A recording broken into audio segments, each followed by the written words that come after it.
నువ్వు భక్తి చేసేటప్పుడు నిన్ను కూడా అపహాస్యించవచ్చు, నిన్ను కూడా తృణీకరించి మాట్లాడవచ్చు.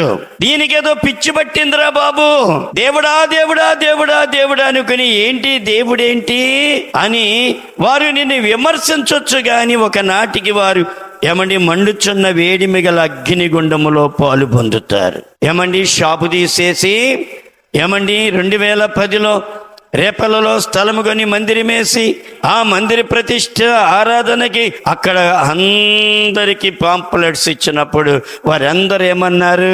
నా భార్యతో ఒక ఆయన అన్నారు, మంచి సేటు గారు, అమ్మాయి ఆయనకంటే ఏదో బ్రహ్మచారి వెళ్ళిపోయాడు, నీకేమైంది? ఆ షాపు నువ్వన్నా చూసుకోవచ్చు కదా, ఎందుకు ఇలాగ చేస్తున్నావు అన్నప్పుడు, లేదండి ఏంటి భక్తి పిచ్చి పట్టింది వీళ్ళకి. అర్థమైందా? ఆయన భార్య ఇవాళ నరకంలో ఉన్నారు, నా భార్య స్వర్గంలో ఉన్నది.